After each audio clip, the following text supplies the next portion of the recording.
You know that feeling when someone tries to take away the one thing that brings you pure, uncomplicated joy? Well, buckle up, buttercups, because that's exactly what happened to me, and the revenge I got was so sweet it could have been fertilizer for my prize-winning petunias. Let me paint you a picture. I live in Willowbrook Estates, one of those cookie-cutter suburban neighborhoods where every house looks like it was sneezed out of the same architectural fever dream. Beige siding, brown shutters, the occasional rebellious burgundy front door. It's the kind of place where excitement means someone gets a new mailbox, and the height of scandal is when Mrs. Henderson puts her trash out a day early. But here's the thing about living in suburban purgatory: you've got to find your slice of paradise somewhere. For me, that slice was my front porch. Oh, my beautiful front porch. Picture this: cascading Boston ferns and hanging baskets, cheerful marigolds lining the steps, a gorgeous fiddle-leaf fig that I'd nursed back from near death. Twice, and my crown jewel, a stunning collection of succulents arranged in vintage ceramic pots that I'd been collecting for 3 years.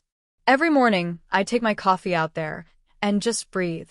It was my sanctuary, my happy place, my tiny rebellion against the beige tyranny that surrounded us. My neighbors loved it too. Mrs. Patterson from across the street would walk her ancient Pomeranian past my house twice a day, just to see what was blooming. The Johnson kids would stop on their way to school to smell the jasmine. Even grumpy old Mr. Kowalski admitted once that my little garden thing was not completely terrible, which from him was practically a poetry recitation. For 2 blissful years, my porch was a beacon of color in our monochrome existence.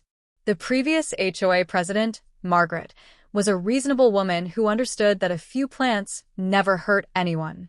Sure, she'd enforce the important stuff: no boats in driveways, keep your grass trimmed, don't paint your house neon green, but she had bigger fish to fry than someone's begonias. Then Margaret moved to Florida to be closer to her grandkids, and everything went to hell in a handbasket. Enter Richard Pemberton III. Yes, the 3 is important because he made sure everyone knew about it. Rick, as I'll call him because I know it would irritate him, was a middle-aged middle manager with the kind of Napoleon complex that comes standard with guys who drive oversized pickup trucks they never use for actual truck things. He'd been angling for HOA president for years, and the moment he got the gavel, he transformed from mild-mannered neighbor to full-blown petty dictator. The warning signs were immediate. First, he sent out a newsletter about maintaining community standards and preserving property values. Then came the measuring tape. I kid you not. This man went around the neighborhood with a measuring tape, checking fence heights and mailbox distances like he was preparing for the HOA Olympics. But I figured I was safe. My plants weren't hurting anyone, they were beautiful, and they were definitely not violating any rules. I'd read the HOA handbook cover to cover when I moved in, boring bedtime reading but necessary, and there was nothing about plants. The restrictions were all about permanent structures, modifications to the exterior facade, and unsightly additions that detract from neighborhood aesthetics. I should have known that logic and reason would be no match for a man on a power trip. The letter arrived on a Tuesday. I remember because I was repotting my snake plant when I saw the certified mail truck pull up. Certified mail in suburbia is never good news. It's either the IRS, a lawsuit, or your HOA has lost its collective mind. In my case, it was option 3. The letterhead was official. Willowbrook Estates Homeowners Association, violation notice. My heart sank as I read. Asterisk, dear resident, it has come to the attention of the HOA board that your property at 1247 Maple Lane contains multiple violations of community guidelines. Specifically, the excessive plant displays on your front porch constitute fixtures that alter the approved exterior aesthetic of our community. These violations include, but are not limited to, multiple large planters creating a cluttered appearance, hanging baskets that obstruct the clean lines of the porch structure, an overabundance of vegetation that detracts from neighborhood uniformity. You have 14 days to remove these violations or face fines beginning at $50 per day until compliance is achieved. Sincerely, Richard Pemberton III, HOA President asterisk. I read it 3 times before the audacity fully hit me. Fixtures? My plants were fixtures? The fiddle-leaf fig I moved inside every winter was suddenly a permanent structure? I marched straight to my bookshelf and pulled out the HOA handbook, all 47 pages of mind-numbing bureaucracy. I read every single rule about exterior modifications, decorations, and aesthetic guidelines. Nowhere, and I mean nowhere, did it say anything about plants being forbidden. The rules talked about no permanent structures without approval, no modifications to roof lines or siding, no unsightly storage visible from the street. Decorative items must be tasteful and in keeping with community standards. But plants? Nada.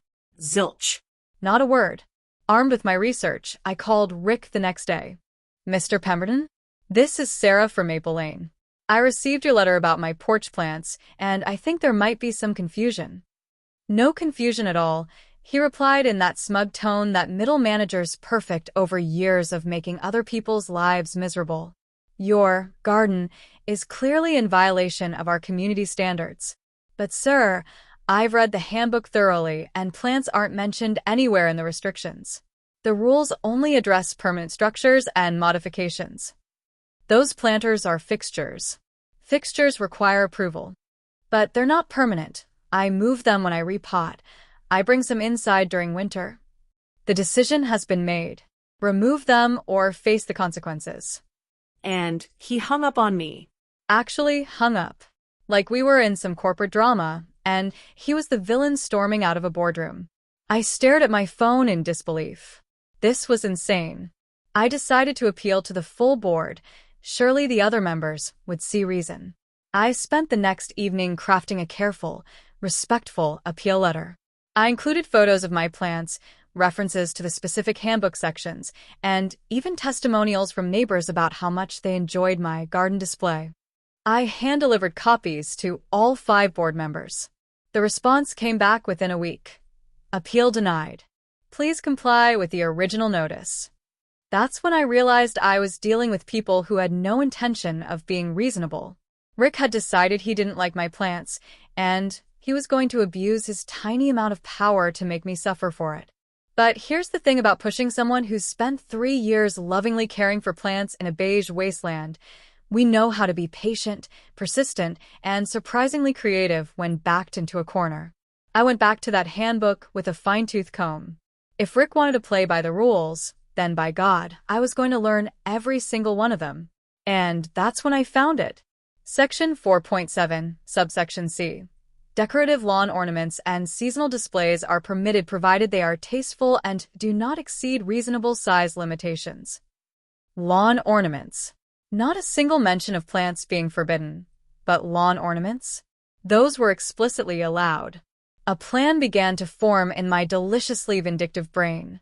I spent the next weekend researching. I visited every garden center, home improvement store, and questionable roadside vendor within a 50-mile radius. I scoured Facebook Marketplace, estate sales, and that weird uncle everyone has who collects random lawn stuff, just in case.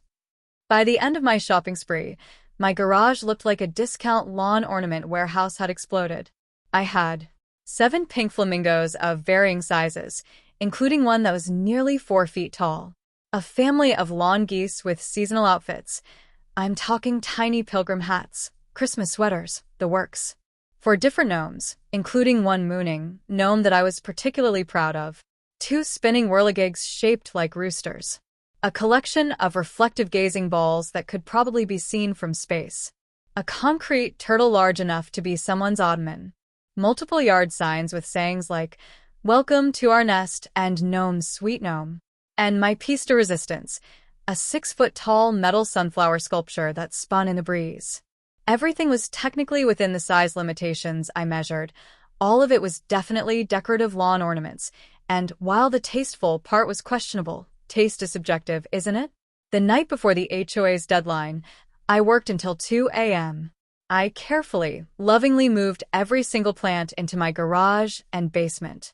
My beautiful Boston ferns, my thriving succulents, my prize-winning petunias, all safely stored away from Rick's petty tyranny.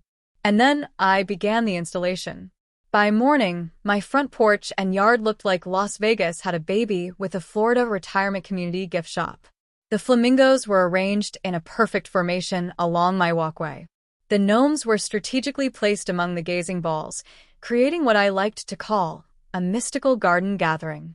The geese family was positioned on my porch steps, currently dressed in their summer vacation outfits, tiny sunglasses and Hawaiian shirts. The whirligigs spun merrily in the morning breeze, and the giant sunflower sculpture dominated the corner of my yard like a metallic monument to suburbia's hidden madness. It was magnificent. It was horrible.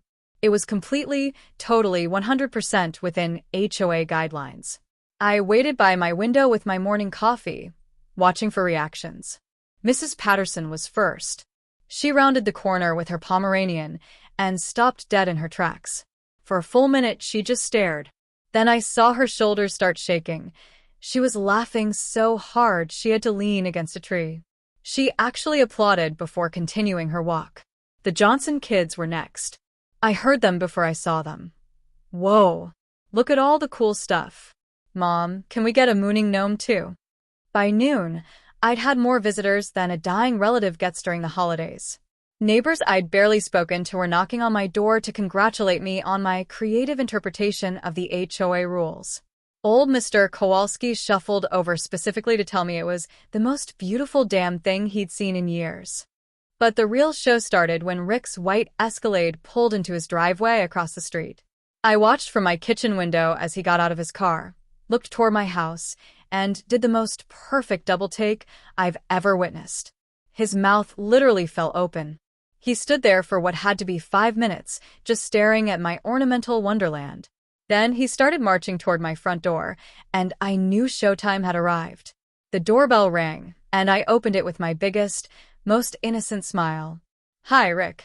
What can I do for you?" His face was the color of a ripe tomato. "What is that?" He gestured wildly at my display. "Oh, my lawn ornaments? Aren't they lovely?" I was so sad to have to remove my plants, but then I remembered that decorative lawn ornaments are specifically allowed according to Section 4.7, subsection C of our handbook. I wanted to make sure I was following all the rules. This is ridiculous. You can't seriously think this is what the rule meant. Well, they're all within the size limitations, they're decorative, and they're definitely lawn ornaments. I made sure to measure everything and double-check the guidelines. I'd hate to be in violation again. I could practically see the steam coming out of his ears. This is clearly a violation of community standards. Which specific standard? I've been very careful to follow the handbook exactly as written. He sputtered for another minute before storming off, shouting something about emergency board meetings and common sense. Over the next few days, my yard became the neighborhood's premier tourist destination. People were driving by just to see the spectacle. Someone posted photos on the community Facebook page, and the comments were, let's say they were not supportive of Rick's plant persecution campaign. My favorite comment came from Margaret, our former HOA president, posting from her new Florida home. "This is what happens when people prioritize power over common sense. Sarah's plants were beautiful and harmed no one. This is just silly." 3 days after Rick's visit, I received another certified letter. This time, it was a request for emergency rule revision. Rick was trying to get the board to ban lawn ornaments retroactively. But here's the thing about democracy, even suburban democracy. It requires votes. The emergency board meeting was held the following Thursday in the community center. I'd never seen so many neighbors show up to an HOA meeting. The room was packed. Rick stood at the front with a PowerPoint presentation about maintaining aesthetic standards and preventing the degradation of property values. When it came time for community input, neighbor after neighbor stood up to speak. Mrs. Patterson talked about how my plants had brought joy to her daily walks and how the current situation was bureaucratic nonsense. The Johnson family spoke about teaching their kids the difference between rules and common sense. Even Mr. Kowalski shuffled up to the microphone to growl that the plants never hurt nobody, but this power-hungry nonsense is making us all look like idiots. The best moment came when someone asked Rick to explain exactly how my plants had damaged property values or violated any specific rule. He fumbled through the handbook, getting more flustered as he couldn't find any explicit plant prohibitions. When the vote came, it wasn't even close, 4-1 against the ornament ban, with Rick being the only yes vote. After the meeting, board member Janet Morrison approached me. You know, Sarah, there's nothing in our current rules that actually prohibits your plants. Perhaps it's time they made a comeback. I smiled. That's very kind of you to say. I'll give it some thought. The next morning, I began what I called Operation Plant Restoration.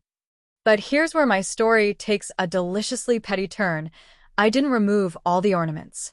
I brought back my beloved plants, every fern, every succulent, every flower that had made my porch a little paradise.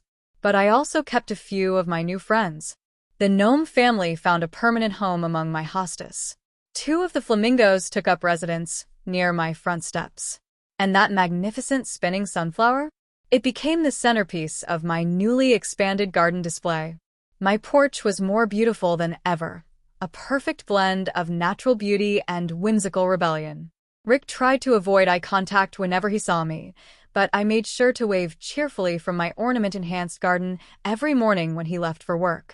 The final chapter of this suburban saga came 2 months later when I was out watering my plants and adjusting a gnome's hat. Rick approached hesitantly. Sarah, I wanted to apologize.